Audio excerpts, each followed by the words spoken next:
हम पाकिस्तानी सनत और मईशत कमज़ोर होने की वजह से तरक्की नहीं कर पा रहे, और सनत और मईशत को कमज़ोर रखने की जो साजिश है वो पाकिस्तान बनने से पहले ही की है। जब अंग्रेज़ हम पे हुकूमत करता था 1881 में, तो उन्होंने एक निगोशिएबल इंस्ट्रूमेंट एक्ट क्रिएट किया जिसके तहत जो हिंदुस्तानी थे उनसे उनके पास जो सेविंग है वो सूद पे कैसे रिसीव करनी है। और पाकिस्तान बनने से पहले वर्ल्ड वार 2 जंग अजीम दोम, उसमें 1944 में एक पब्लिक डेट 1944 में एक एक्ट आता है जिसके तहत कि किस तरीके से सूद डिस्ट्रीब्यूट करना है, किस तरीके से सूद को फैलाना है आने वाले वक्त में इस कॉन्टिनेंट में।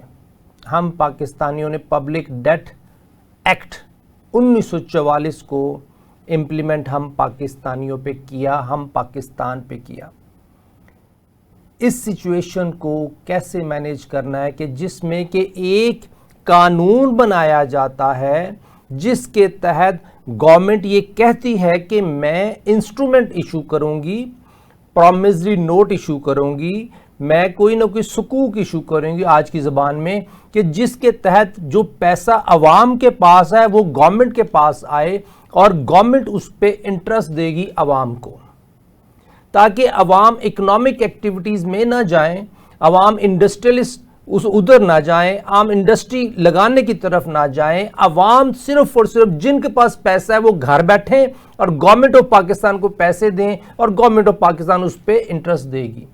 ये 1944 का एक्ट है, इसके ऊपर आज बात करेंगे क्योंकि 22 करोड़ लोग गरीब हैं पाकिस्तान में और चंद लाख लोग अमीर तर हैं जो कि पॉलिसी प्रोटेक्टेड में बिजनेस में काम कर रहे हैं, जिसमें बैंक भी शामिल हैं, जिसमें एनर्जी पॉलिसी के लोग भी शामिल हैं, जिसमें सरकारी मुलाजमीन भी शामिल हैं। वो जो पॉलिसी प्रोटेक्टेड बिजनेस में इंपोर्ट एक्सपोर्ट में बेनिफिट उठा रहे हैं वो भी शामिल हैं, लेकिन 22 करोड़ लोग फिर भी गरीब हैं। जब पाकिस्तान बना था 1947 में, उससे पहले 3 साल ये लॉ आया था। नाज़रीन, हम इस पे थोड़ी सी डिस्कशन करते हैं कि जो पब्लिक डेट एक्ट 1944 ये एक डेट ट्रैप है जो कि पाकिस्तान की आज़ादी से पहले ही प्लान कर दिया गया था। इसको कहते हैं खुफिया मंसूबा बंदी, अगर कहा जाए तो गलत नहीं होगा कि 1947 की आज़ादी से पहले ही कर्ज़ों का जाल तैयार कर दिया गया था हम पाकिस्तानियों के लिए। इसके लिए प्रेजेंटेशन एक छोटी सी बनाई है कि हम ये कंसल्टेटिव प्रोसेस है जिसमें कि स्ट्रक्चर रिफॉर्म हम डिस्कस करेंगे कि ऐसा कौन सा स्ट्रक्चर रिफॉर्म हो सकते हैं जिनकी वजह से हम पाकिस्तानी इन प्रॉब्लम से बाहर आ सकें। नज़ीर, क्या सिचुएशन थी उस वक़्त जब आज से चंद साल पहले हम पाकिस्तानियों पे कर्ज़ की मिकदार क्वांटम सिर्फ 30,000 अरब था, आज वो 90,000 अरब है। आज से 6 दहाइयाँ 7 दहाइयाँ पहले चले जाएं, 1970 में उस वक़्त जो कर्ज़ था वो 30 अरब रुपए था सिर्फ, आज 90,000 अरब रुपए है। क्यों? सिर्फ और सिर्फ ये जो एक्ट स्क्रीन पे आपको नाज़रीन नज़र आ रहा है, पब्लिक डेट एक्ट 1944, इसकी वजह से हम पाकिस्तानी आज मॉडर्न स्लेव बन चुके हैं। अंग्रेज़ों ने जाने से पहले मंसूबा बंदी की कि हम हिंदुस्तान से जा रहे हैं, लेकिन इनको ये एक कानून दे जाएं जिसके तहत वो इस कानून में ट्रैप रहें, और लिटरली आज भी हम इस कानून के शिकंजे में। अभी चलते हैं इसके ऊपर कि ये हमारा कंसल्टेटिव प्रोसेस है नाजरीन, कि हमारी एफर्ट है कि आने वाला कल ज़रा बेहतर हो जाए। एक पॉइंट है इस एक्ट में, वो ये कि एक हिडन प्लान था 1947 की आज़ादी से पहले, कर्ज़ों का जाल पहले तैयार कर दिया गया। जब पाकिस्तान बना तो एक कर्ज़ों के जाल के साथ एक कानून था जिसको हमने एज इट इज़ एक्सेप्ट कर लिया। ये इसी तरह है कि रोड्स का, बैंक्स का और लैंड्स का सिस्टम ऐसा बना दिया जाए, ऐसे रूल्स बना दिए जाएं जिनकी वजह से हम बंदों को, इंसानों को और मादनियात और रिसोर्सेज को कंट्रोल कर सकते हो। ये कानून बनाया गया जिसके तहत हम पाकिस्तानी उनके कंट्रोल में चले गए। तो ये कानूनी और भी कवानीन थे, लेकिन ये एक पर्टिकुलर कानून है जिसके तहत बाद में स्टेट बैंक ऑफ पाकिस्तान को इसका इंचार्ज बना दिया गया कि इस एक्ट के तहत जो गाड़ी ड्राइव करेगा वो स्टेट बैंक ऑफ पाकिस्तान होगा। इसकी जितनी पावर्स हैं वो स्टेट बैंक ऑफ पाकिस्तान के पास चली गई। इस एक्ट के तहत गवर्नमेंट ऑफ पाकिस्तान जो कर्ज लेना चाहती है वो रूल जो चाहे बना ले, उसकी जो ड्राइविंग सीट है वो स्टेट बैंक ऑफ पाकिस्तान होगा। इसको देखते कि इसका पर्पस क्या था। इस act to consolidate and amend laws relating to government securities and public debt management to manage how the government borrows money and handles government securities. अब ये पर्पस था कि इस लॉ के तहत हम जो कर्ज लेना है आवाम से उसको बेहतरीन तरीके से मैनेज कर सकें और बेहतरीन तरीके से फैला सकें।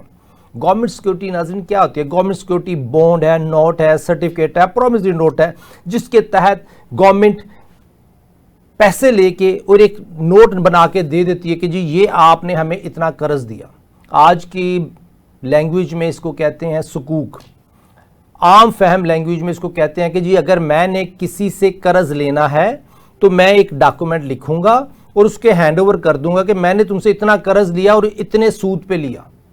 वो एक गवर्नमेंट सिक्योरिटी बन जाती है कि गवर्नमेंट ने अंडरटेकिंग दे दिया कि हम इतना कर्ज आपसे ले चुके हैं, आवाम से, इंडिविजुअल से, इंस्टीट्यूशन से, ताकि उसकी बेस पे हम कोई ना कोई गवर्नमेंट के खर्चे कर रहे हों। और मज़े की बात है नाज़रीन कि ये जब 1944 का एक्ट है, जैसे ही पाकिस्तान मार्ज़ वजूद में आया तो इसके अंदर अमेंडमेंट की गई कि ये एक्ट पूरे पाकिस्तान के लिए एप्लीकेबल है और इसकी एडमिनिस्ट्रेटिव अथॉरिटी, जिस तरह मैंने बताया कि स्टेट बैंक ऑफ पाकिस्तान को इसकी एडमिनिस्ट्रेटिव अथॉरिटी दे दी गई। और इसमें जो ट्रांसफर ऑफ सिक्योरिटीज़ के जो रूल रखे गए उसको अच्छे तरीके से मैनेज किया गया। Transfer of government securities not liable for amount thereof notwithstanding anything contained in negotiable instruments act 1881 a person shall not by reason only of his having transferred a government security be liable to pay any money due either a principal or as interest thereunder। It mean कि हमने पाकिस्तानियों को इस date act के तहत शिकंजे में डालने के लिए भरपूर तरीके का इंतज़ाम किया और वाकई उन्होंने ट्रैप किया। एक वक़्त था कि 30 अरब रुपए कर्ज था और आज एक वक़्त है कि 90,000 अरब कर्ज है, लेकिन ये एक्ट अपनी जगह पे उसी तरह सलामत है। इसमें एक बहुत इंपॉर्टेंट सेक्शन 22 एक्ट का ये कहता है डिस्चार्ज ऑफ इंटरेस्ट, कि legal discharge for interest payment on securities, कि गवर्नमेंट ऑफ पाकिस्तान इंटरेस्ट पे करेगी जितनी सिक्योरिटीज वो इशू करेगी। ये जबरदस्त। और इसी में ही बेरर ऑफ बॉन्ड्स, कि जो भी बॉन्ड्स रखता होगा गवर्नमेंट के इशू किए हुए उनको सूद दिया जाएगा।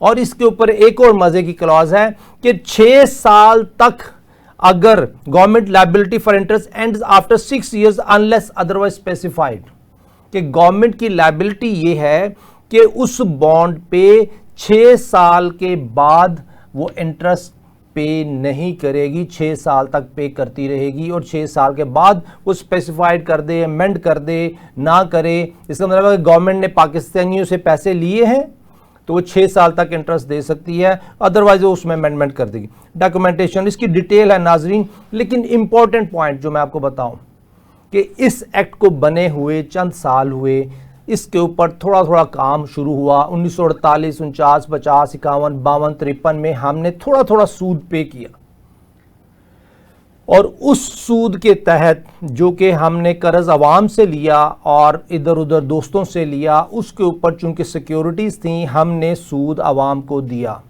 और जो फॉरेन ताकतें थी कुछ, उनसे जो सूद लिया, उनसे जो कर्ज लिया उस पर सूद दिया। लेकिन जब 1970 की बारी आती है नाजरीन, 1970 से लेके आज तक हमने इस एक्ट में अमेंडमेंट करते रहे, क्योंकि 1959 में लैंड रिफॉर्म एक्ट सदर अयूब साहब लाए, जिसकी वजह से एग्रीकल्चर इनकम तबाह हो गई और हमने 1959 से लेके 70 तक लगातार गंदम इंपोर्ट की अमेरिका से PL 480 के तहत।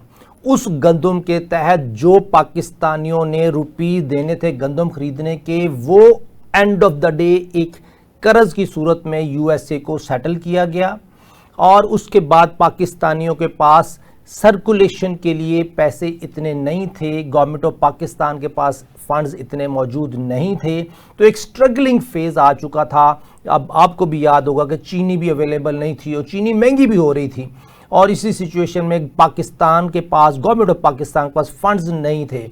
अब इस सिचुएशन में गवर्नमेंट ऑफ पाकिस्तान के पास एक रेस्क्यू प्लान आया कि जो कुछ पाकिस्तानियों के पास रह गया है सूद पे वो भी उठा लो। अब उस सिचुएशन में 1971 और 72 में नेशनल सेविंग सेंटर्स जो बनाए गए, जिन्होंने सेविंग सर्टिफिकेट बेचना शुरू किए, और उसी तरह खास deposit certificate and national deposit certificates 1972-73 में बनाए गए, जो कि 1990 तक मार्केट में सर्कुलेट करते रहे।